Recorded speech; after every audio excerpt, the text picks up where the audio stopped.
everyone. Welcome to the first Spotlight in November. And what a spotlight it will be. So, let me explain what we're talking about. So the title, as you can see on the screens behind me, is The Science and Forecasting Global Collapse. Now, this is for real, folks. We have been doing this remote viewing stuff for a long time.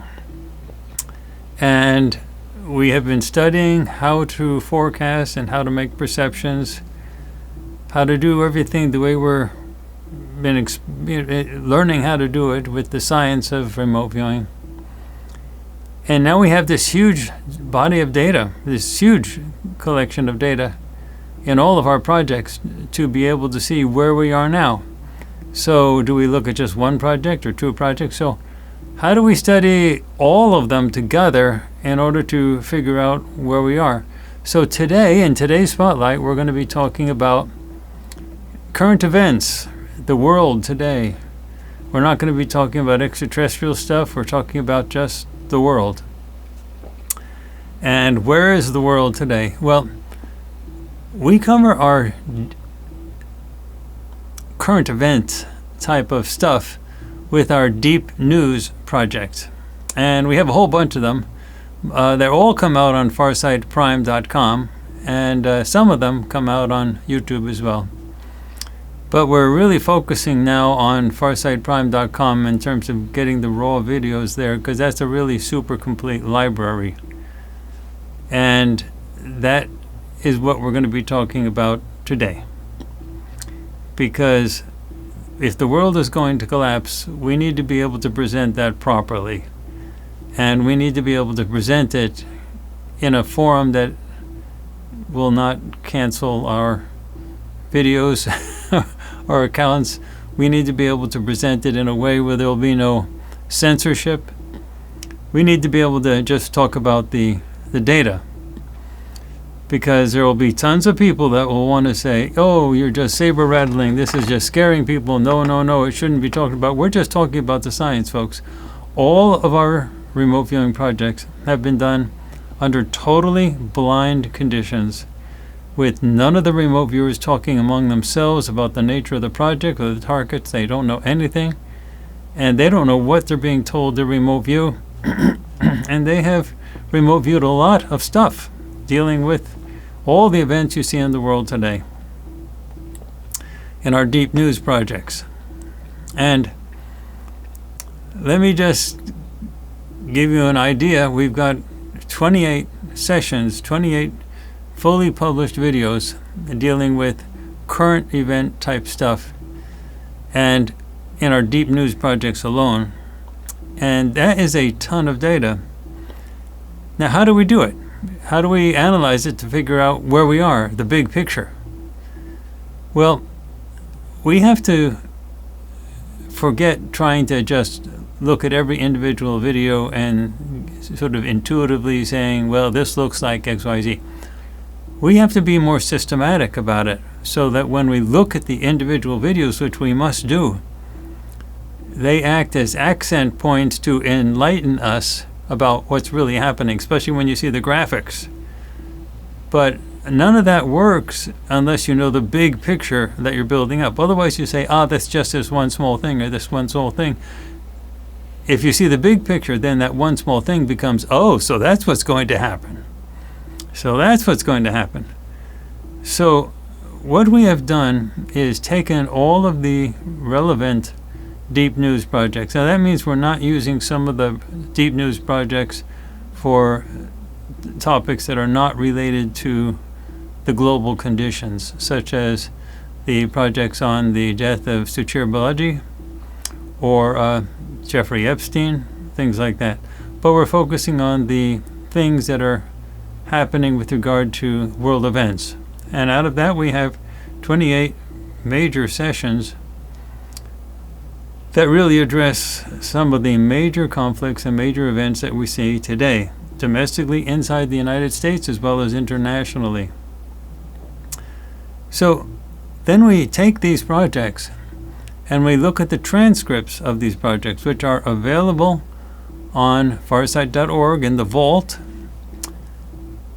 But the analysis I'm going to be going through today is way more complex than other people are capable of doing, even though it's being done on those same transcripts. So you can download the transcripts and talk about the projects with your local AI, and that's great.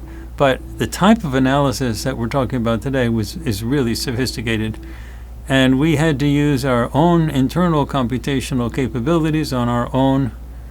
Actually, we used our own local AI to help compute all of this because the memory requirements were so big.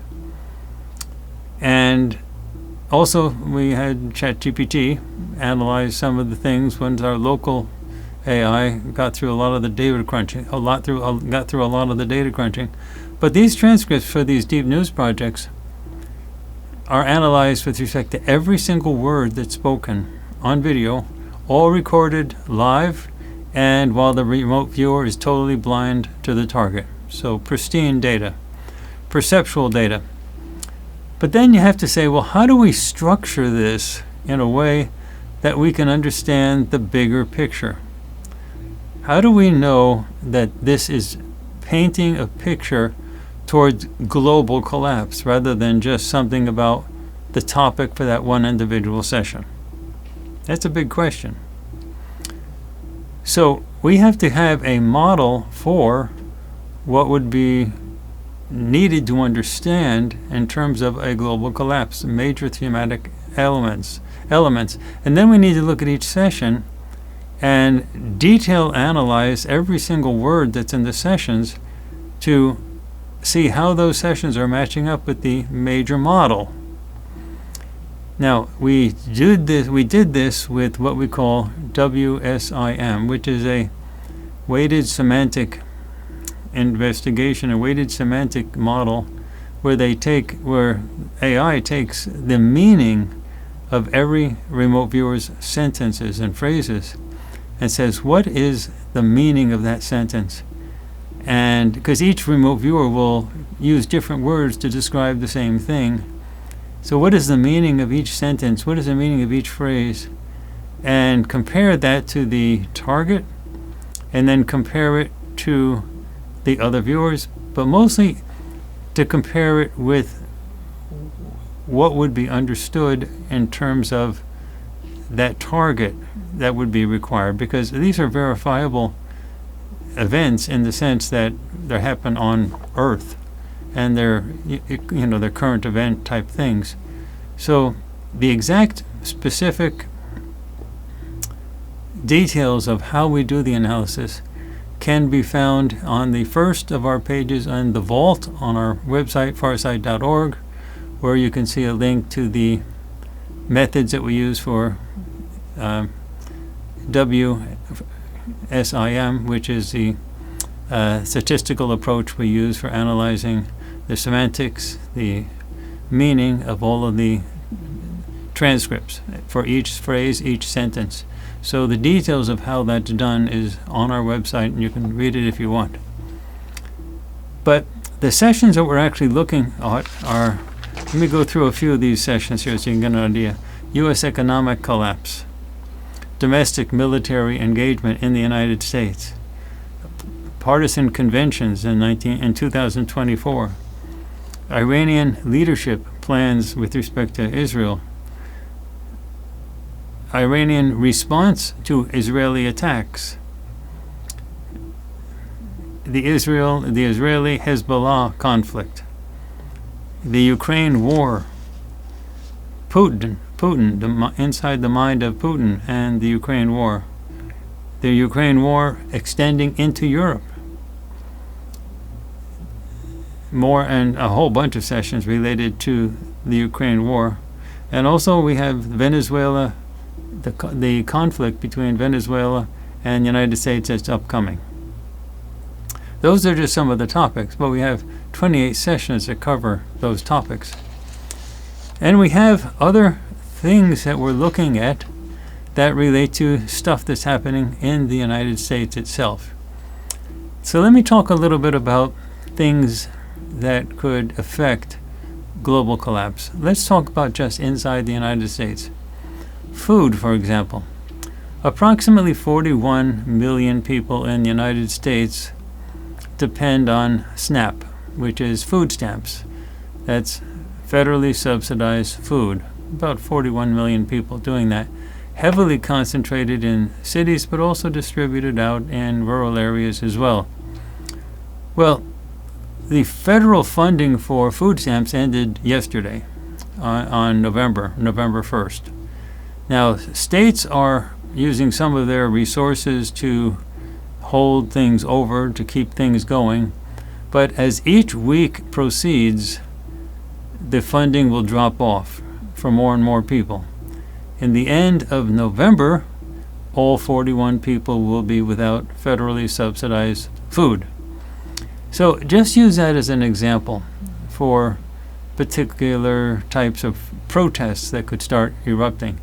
In country after country after country, people don't often riot, protest strongly when small things happen.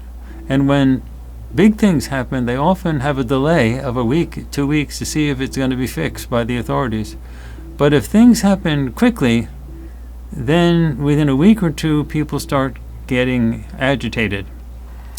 Now, this whole talk today is really about how to cook a frog.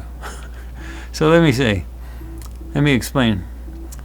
There are two ways to deal with a frog.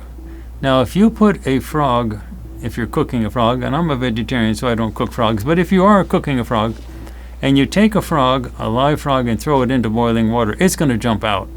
It's going to say, whoa, this is hot, and it's going to jump out. But if you take the frog and put it in cold water, it'll just sit there, happy as could be. And then you turn up the heat, and it slowly becomes hot. And then the frog doesn't move because it was okay a little while ago, and then pretty soon you have a cooked frog. So if change happens suddenly, then people react. The frog jumps out of the water. If change happens slowly, then there's less of an incentive for people to do something about it because it's just too gradual. So one of the things we want to look at with regard to forecasting the science, for using science to forecast global collapse, is which types of things might happen suddenly that could cause a reaction. Okay, so let's look first at how we set the stage with regard to this. The first thing we've done is to create, and stick with me on this because this is so important that you understand. The first thing that we did is to create what we call a storm risk framework. Now, a perfect storm is when not just domestic stuff happens, but when international stuff happens as well, and everything happens at the same time. So, if you look at domestic pressures such as food access, protests that are happening all over, they're already starting in Los Angeles, Portland, Oregon, Chicago, New York, and internal acts of violence and sabotage. But then we also look at global instability, and it looks like that the American internal stress is coupled to what's happening overseas. So when major war breaks out in the world, or even if it just expands, such as the Ukraine war expanding or the conflicts between Israel and Iran expanding, it doesn't stay contained. Oil prices shift. Supply chains get strained. Foreign narratives flood social media, and fear moves across the border faster than cargo ships ever could. So what we've done is build a next generation model that we call the expanded storm risk model. And it keeps the idea of stressors, but it adds external stressors as well as domestic internal stressors that represent things like how wars and in other regions can ripple across our own system. So these are the core frameworks that we look at. Food access, how easily people can afford and obtain food. This is the heartbeat of daily life. Then we look at protest escalation, and that's the mood of the street, whether peaceful demonstrations begin turning into unrest. And then we look into internal acts or sabotage, the fear layer, things in the infrastructure that have incidents, cyber attacks, coordinated violence, stuff like that. And we have a scale for each one of those things. And then we look at the external amplifiers, the external things that happen in the world, such as Middle East escalation, mostly focused on Iran and Israel. Then there's European escalation, and the potential for the European war in Ukraine to spread into Western Europe and NATO space, things like that. And then we have Western Hemisphere operations, meaning U.S. actions in Venezuela. And we have to also project out the possibility that the U.S. actions could, after that, spring into Colombia and potentially Mexico. Colombia and Mexico are failed states. They are failed states. They don't work anymore. The cartels run Colombia and the cartels run Mexico. So once the United States deals with whatever they're going to do in Venezuela, it's possible that they may spring next into Colombia to deal with the cartels there, and then next into Mexico to deal with the cartels there. I don't know how much that can be done within the electoral calendar in the United States, but it's clear that the Trump administration is thinking along those lines, not just limiting everything to regime change in Venezuela. So if you look at the domestic stuff and what the external stuff is, you basically have a six-point model. 3 inside the United States and 3 outside the United States. Okay, so let's talk about how the external stuff ratchets up, and then I'm going to give you the results, by the way, of this type of analysis, so you'll see where we are. But I got to explain what we're doing before I tell you what the results are. So each region influences the United States in specific pathways. For example, when the Middle East war heats up, oil prices spike, and that drives food and transportation costs higher. It also increases social tension and sometimes leads to domestic security alerts. Now, on the European front with the Ukraine war, if that expands into Western Europe, and the probability of that expanding into Western Europe will go up a lot if the United States, for example, continues to contribute very significant military resources to Ukraine, such as Tomahawk missiles and things like that. So if the European front expands, then energy costs will rise. But more importantly, people will start to feel anxiety about the broader war with Russia. And that will raise both the protest energy and fear levels. And then with regard to the Latin America front, when that becomes active, and it really starts to become active when the United States makes any move with Venezuela. So if there's U.S. interventions or border crises on the United States, it affects food access through migration pressure, political division through debate over the intervention, and indirect security stress through the cartel retaliation. And believe me, if the United States makes these attacks, the cartels are going to retaliate, or border violence, okay? So each external stressor isn't just another number, it's a field of influence on the overall model. So when we have these different things that are happening outside and they amplify the stuff that's happening inside, there's a multiplicative effect. So I'm not going to go over the math of how this is done, but let's put this in plain language. We start with the domestic storm risk inside the United States, and it averages to 3 domestic gauges that we talked about. And then we add the synergy term that captures how they interact among themselves. So it's not just one thing, another thing, or another thing. It's going to be how the things actually interact. And that's going to give us sort of a simple number. And the three internal things were food access, protest escalation, and internal acts or sabotage. Okay? Now, then we layer in the external index, so that if wars are quiet, then that external value is low.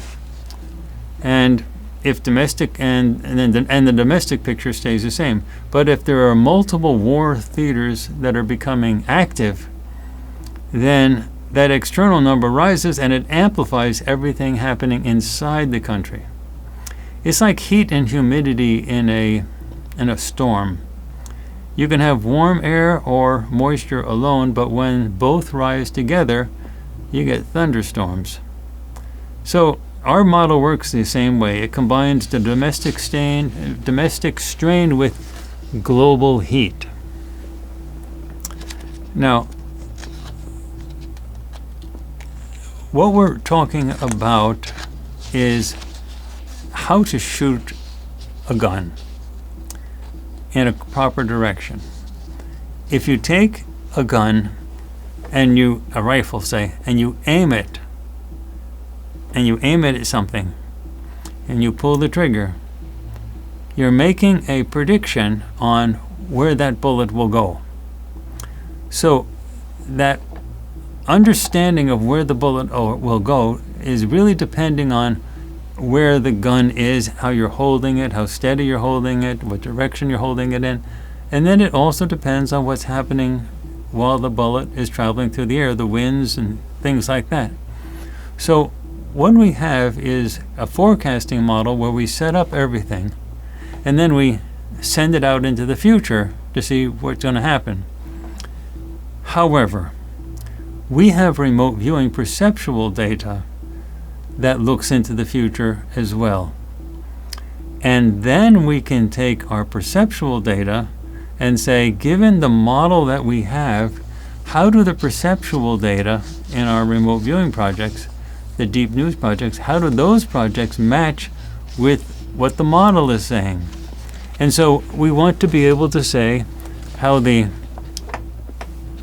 data are for our current situation, how it's projecting into the future, and then what our remote viewing sessions say, and then what is the gap between what our sessions say and what we say just by looking at raw events in terms of looking at things that are happening with the news. So this really shows that no nation is an island anymore. The pressures begin abroad, wars, oil shocks, migrations, but they don't just appear as headlines. They pass through the supply chain of everywhere, every grocery store, every phone screen, until they shape the mood of the society itself. So our expanded storm risk model gives us a disciplined and transparent way to measure those ripples, week by week, in fact, so that we can understand how the global crises are going to come together into one big thing. So if we have the elements of food, protests, economic stress, unrest, potential internal security and sabotage risks, things like that, combined with external stuff, Middle East wars, Ukraine front, and the Western Hemisphere pressures in Venezuela, Colombia, and Mexico. If you combine all of that together and then look at it with respect to what we're seeing in our remote viewing sessions, we get numbers. And I'm not going to go through the calculation of the numbers for you here, it's complicated, but we get numbers where we can evaluate what the storm risk is for collapse, not just in the United States, but in the world. Now, we have not included the potential for economic collapse in the United States in this particular analysis, but that would amplify everything right off the scale. And it really looks like we're heading towards the deep blue sea with respect to economic analysis. But for now, just looking at the potential political stuff that's happening, we have a good takeaway that we can say with regard to our remote viewing sessions, the gap between the sessions and the forecast that's based just on external events, and we can have a very good identification of what's actually going to happen and how we can then predict the collapse of global governance. So we have calculated what we call a gap measure. What is the gap between what's happening in world events and what we're seeing in terms of our remote viewing sessions going across those 28 deep news sessions? This type of analysis has never been done before in the history of anyone on this planet. And even this is new to the Pentagon. This is new to everybody. So you're really sitting on the cutting edge of stuff. So a gap that's positive means that the remote viewing sessions are seeing more than the physical model would predict. So the physical model that's based just on news events right now would be saying that the level of chaos forecasted is less than what the remote viewing stuff was saying. Now let's look at where we are right now. The Venezuela attack, if it happens, it hasn't happened yet. So the United States has not yet attacked Venezuela. Israel has not yet attacked Iran in the upcoming events that's supposed to be happening. It hasn't happened yet. Russia has not yet expanded its war into Western Europe. So a lot of things are in the not yet category. Protests in the United States are problematic in a few places. They're violent in Portland, Oregon, Chicago, New York, very violent. And they're not so violent elsewhere. So when they had the No Kings protests last week, they were relatively quiet in the sense that a lot of people turned out, but there were no really violent events occurring with that. So if we look at ourselves right now, we're not really seeing a lot of global collapse because the Venezuela thing hasn't happened, the Israel and Iran thing hasn't yet happened, Russia hasn't expanded the war into Western Europe. So it's in a pregnant, precipitous spot, but it hasn't yet given birth to global collapse. So the remote viewing sessions would then, if they portrayed more than that in all of these topics, then the number would be positive for our gap measure, the gap between what we see in physical events and what the remote viewing data say. And again, this is using the weighted WSIM statistical approach to doing this, which is the most appropriate for analyzing remote viewing data objectively, using an analysis based on every single word in the transcripts. Okay? So the primary drivers forward, if we look at food and the economy, protests, internal acts in the United States, and then external things like the Middle East conflicts, Europe and Ukraine, and the Western Hemisphere stuff, Venezuela, Colombia, and Mexico. What we see in all of our sessions is a positive gap. Now, the largest numbers that we can get have ranges between 0 and 100. The smallest number is 0 and the highest number is 100. Gaps that are like in the 20-ish realm are big. That means the gap between what we see in our remote viewing stuff and what we see if we just project out based on what the current evaluation is of the world events, then if the gap is very significant there, then it's like 20. I was just talking with someone the other day over a text, and the person said the following: I was going through some of the analyses that we actually did, and the person said, wow, that's so crazy. I hope it doesn't happen at all. Okay. So you see, the person doesn't really see these things happening because they haven't really happened yet, but they're on the cusp of beginning. So what we see in terms of the gap is really crucial.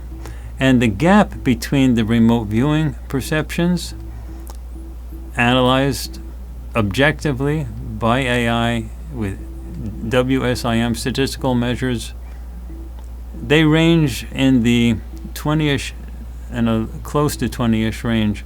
So for example, food and the economy type of stuff, the gap, the WSIM gap is like 18.55. That's pretty close to 20. The protests, the gap between protests and what we're seeing and what we're seeing in remote viewing data, that's 16.6. That's also very big. Internal acts inside the United States, 11.9. Again, this is positive number. And then the Middle East stuff, what we're seeing happening in the Middle East versus what we're actually seeing in the news happening now, that's 25.75, which is enormous. Europe and Ukraine, the spreading of the war into Western Europe, 18.05. It's a big gap, close to 20. The Western Hemisphere stuff, which hasn't even happened yet, Venezuela, things like that, the gap is 14.18. So we're seeing a positive gap on all of these measures. So what is the risk level that we're looking at in terms of the average domestic risk level for the storm risk? And on just internally, it's 17.82. That's huge. That's big. That means there's a big gap between our remote viewing sessions and what we see on the ground today in terms of news. 17.82.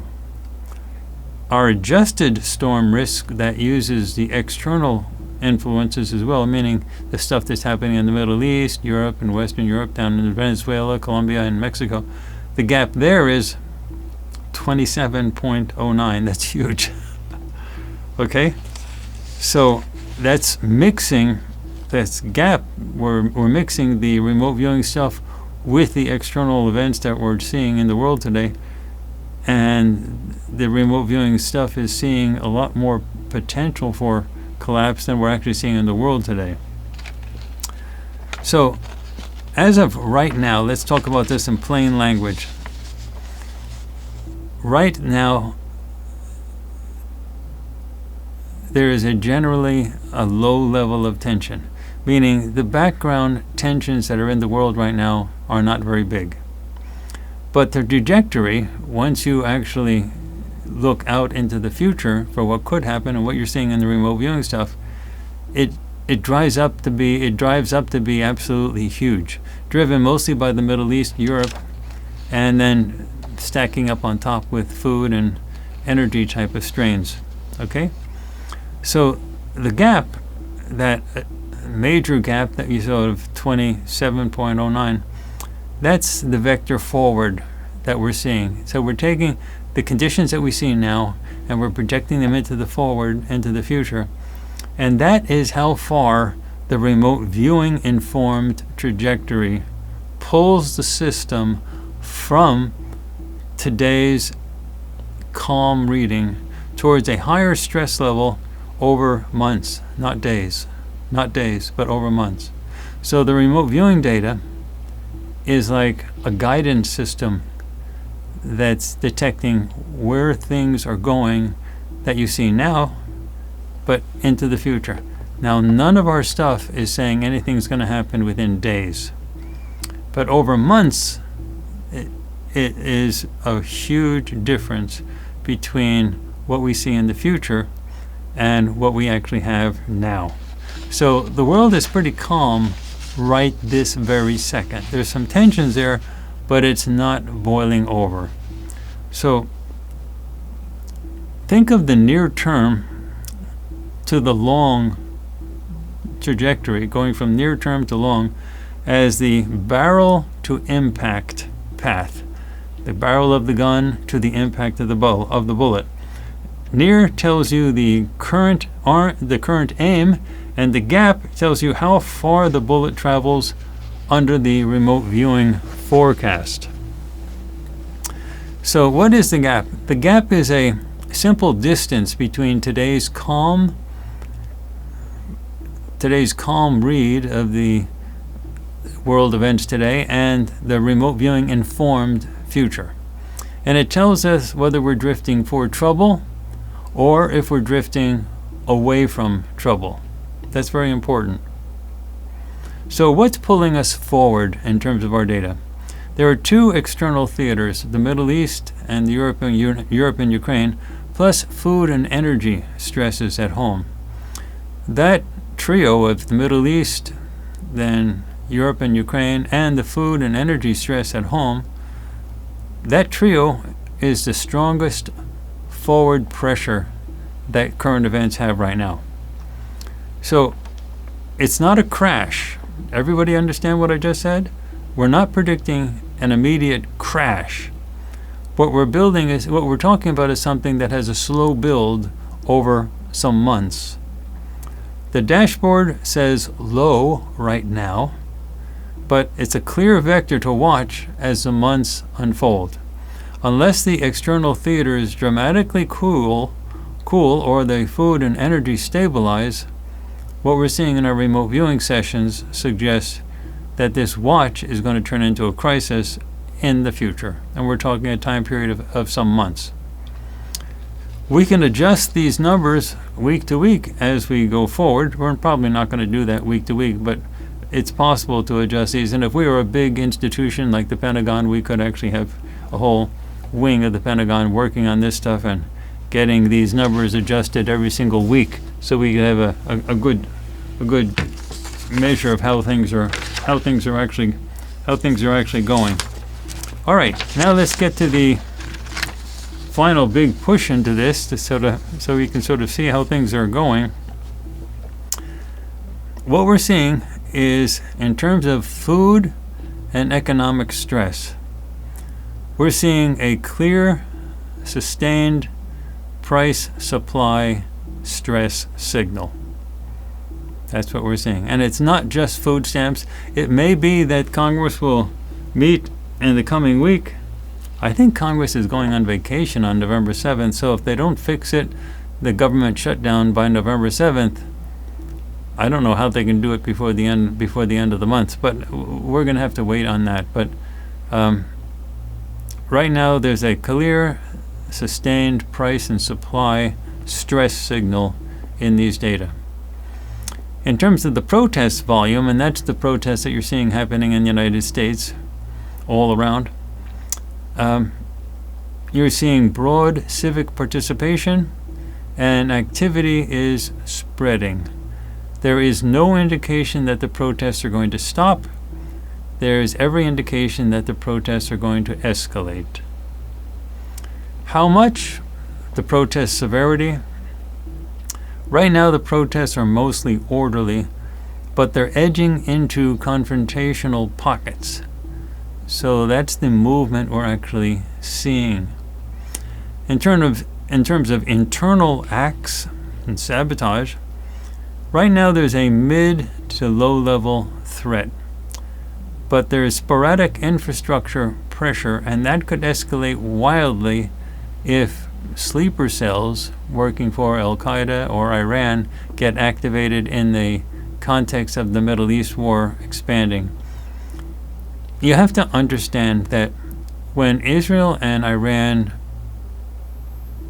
engage militarily next time, it's going to be very different than what happened last time. The last time it was a 12-day war. And Iran could have completely defeated Israel. They had many thousands of missiles that they were launching into Israel and could launch into Israel in the future.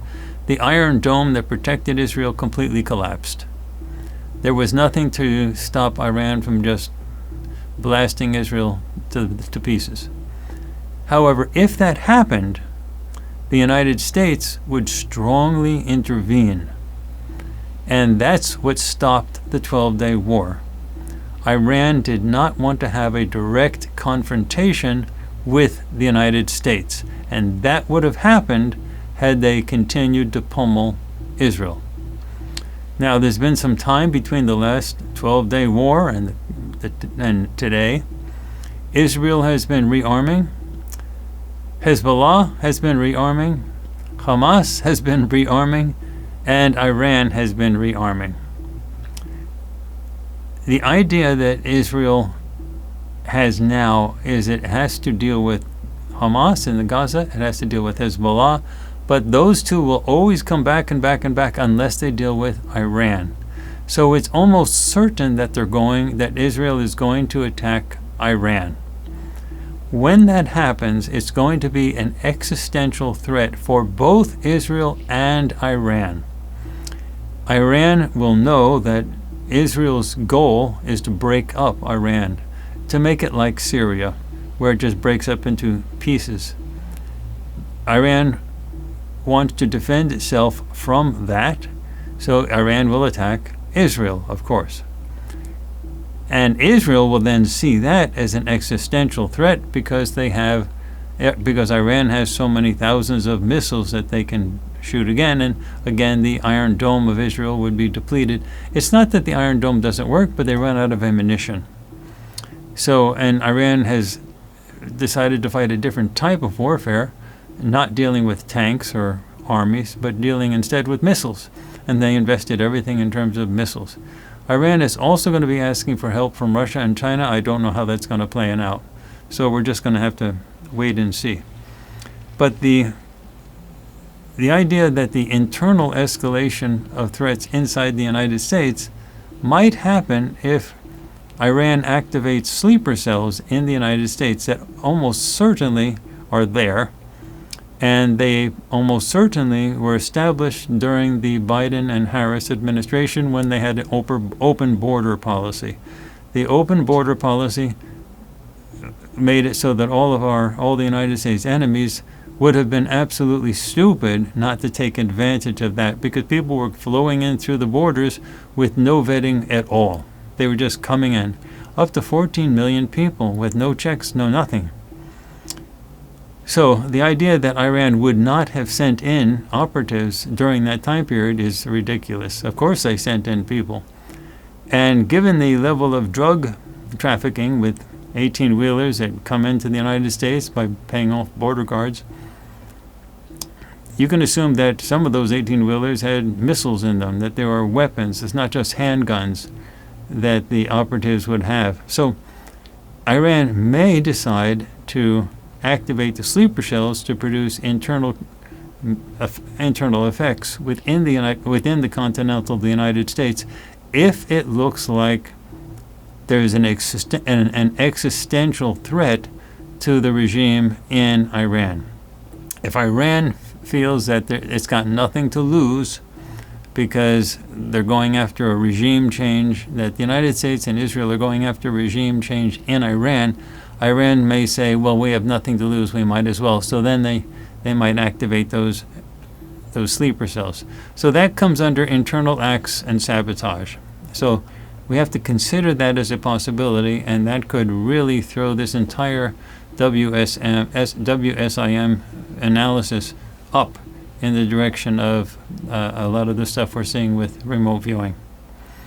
All right, now the Middle East escalation is really essentially off the scale. It is the highest level contributing to the idea of global collapse within the numbers that we have now and the remote viewing data. The viewers consistently describe a major Israeli-Iran regional war. So that's some of the data that are really driving this analysis. In terms of the Ukraine situation and escalation, we're seeing contained fighting and limited NATO spread for now. So most of the real excitation within these data is coming out of the Middle Eastern component.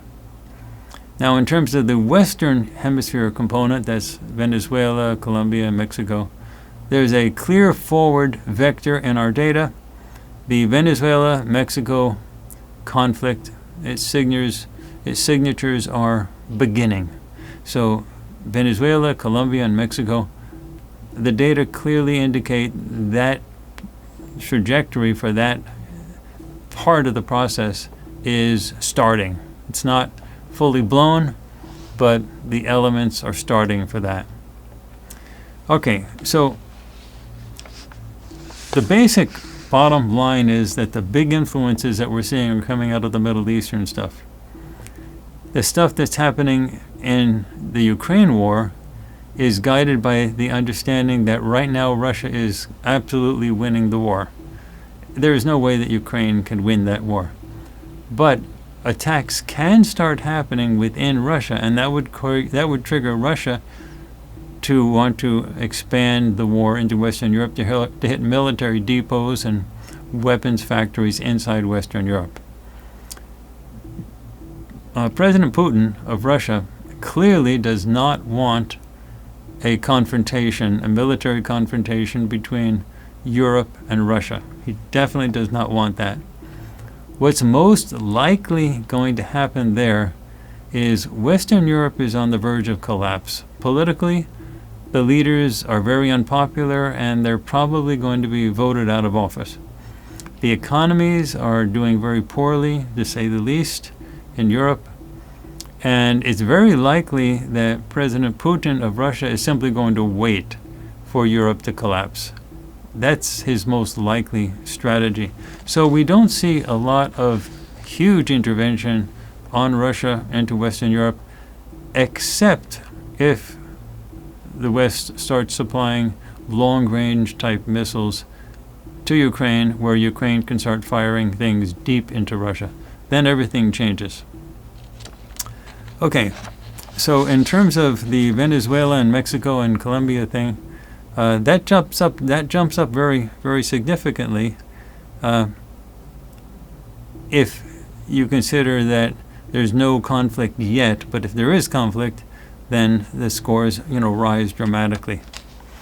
So if we look at all of these things and look at the scores for potential global collapse, what we're actually looking at is data in our remote viewing sessions that really closely match the direction of the events on the ground that they seem to be evolving into, but they have not yet evolved into that. So the Ukraine and the Russia situation, it hasn't yet spilled out into weapons being fired into Western Europe. It hasn't yet spilled out into missiles being fired deep into Russia. So that expansion hasn't yet happened. So the potential for that to happen is very clear, but it's not yet happened. In the Middle East, we see precursors for a much wider conflict that seem impossible to avoid. The Hamas-Hezbollah stuff is going to continue year after year, decade after decade, and it's never going to stop unless something happens to Iran, because Iran is feeding all of that. So Israel is going to see it as an existential threat. It must deal with Iran one way or the other. Israel is not stupid. It knows it cannot do that by itself. So it's going to rely on the United States in a conflict with Iran. How that actually spills out in terms of what will actually happen, whether sleeper cells will be activated in the United States, whether Russia and China will start to intervene in favor of Iran, Russia and China do not want Iran to break up into pieces. So how that's going to spill out is unclear. But the world's stress indicators right now are calm on the surface. But the perceptual data, which is the remote viewing data, show ignition potential, especially in the Middle East, pointing towards an escalation arc rather than a complete collapse. So we're not talking about an immediate collapse of the entire globe. We're talking about the data showing a tremendous escalation arc that could happen. Now, what could then trigger global collapse with this model? that's when all of the different effects can happen simultaneously. And that's what the extraterrestrials that we work with, the good ETs, have been talking about. They have been talking about a situation in which multiple stressors happen simultaneously to collapse the information control system in the planet. So that's what we're looking at. That's what's not being captured yet in these data, because the world at this very moment seems calm, but if these things happen, each one of those stressors increases the likelihood of the escalation arc increasing. However, if they happen around the same time, that's when you get the collapse. And that brings us back to the poor frog that's being cooked. If the frog is in cold water and it's gradually heated up, it will be cooked. But if you throw the frog into hot water, it will immediately jump out. That's the situation that we're dealing with now. We have all of these crises that are slowly developing. If they continue to slowly develop, which is what we would call the bad ETs want, then you will not get a crisis type of global collapse. What you will get is a slow cook. And it will not be good, but it won't produce full disclosure, revolutionary change, whatever. If the things happen quickly at the same time, then the information control system of the planet will collapse, and that will produce what we consider to be complete disclosure of all the secrets that have been kept from humanity, so humanity can make a free will choice of the direction they want to go from there. So that's where we are now, and that's where we are when we look at current events as they see now, as we see now in the world, and we look at our perceptual data. So our perceptual data says things are going to get much worse. But the physical events on the ground don't say that. So there's a gap. So this is the big question. If there's a gap, does that gap collapse so that the actual events start matching the perceptual data closely? And then the real question is, does the gap collapse suddenly, or does it collapse sort of slowly? If it collapses slowly, then the powers that be may be able to keep control of the system, and we don't get disclosure, and the bad stuff just continues to happen. If the collapse happens quickly, then the frog will jump out of the water, and that means disclosure would happen. Anyway, that's where we are, and that's how we do these types of analyses. We can do these analyses with our mysteries projects. Again, we've just tried this particular pass through our deep news projects. We can do these analyses through all of the stuff that we do. It's capable now because we look at the transcripts as pristine data sets that we can examine with respect to really scientific analyses of these perceptions that have never been considered before. And then we can match these perceptual data with a model of stressors that we would see happening on the world today and see the gap between the two. Anyway, that's how we're doing it, and that's the science of predicting or forecasting global collapse. Importantly, none of our data suggests that collapse is going to be immediate, like within a week or two. No. We're looking at a time period where we're evolving the risk of global collapse over a period of some months. So if I was looking at this today, I'm looking at November 2025, I'd be sort of looking at how things will turn out by, say, March 2026. During that time period will be potentials for tremendous movement in the size of the gap, and that's really what I sort of would look for. And if these stressors happen simultaneously at the same time, then you'll get a collapse. If these stressors happen slowly, then you won't get a collapse. You'll just get a frog the frog is human civilization. So if you get the stressors happening slowly, human civilization, aka the frog, will be cooked. If the stressors happen suddenly, the frog, which is human civilization, will jump out of the hot water and we can have a completely new direction for the planet. All right, everybody, that's basically how we do this kind of analysis. It's complicated, but I hope you got something out of it. And we'll go into new topics every time we do a spotlight, but I wanted you to get a window into where we are right now. And it's so great that we can actually look for big picture things with our remote viewing sessions now. We don't have to focus on one small thing. So if you have not yet subscribed to FarsightPrime.com, now is the time to do it. And these sessions that we have, these 28 sessions in the Deep News, are by all of our remote viewers, from Rock Arcade, Aziz, Brown, Intisam, Shantae, Yeme, Kamaya. And Kamaya is back doing lightboard sessions. She just did a session on lightboard that was really great. And so we're back to doing that, and we're soon going to be using what you might consider, well, it's going to be a mocap. We're going to be using some mocap and new ways to present some of these data. It's going to be really very interesting to watch. We're going to try to recreate in our video forms what actually happens in the head of the remote viewer, so you can actually like go into the brain and see what's going on. All right, everybody. If you haven't signed up for our free email newsletter, go to farsight.org and do that. Subscribe to our YouTube channel, Farsight.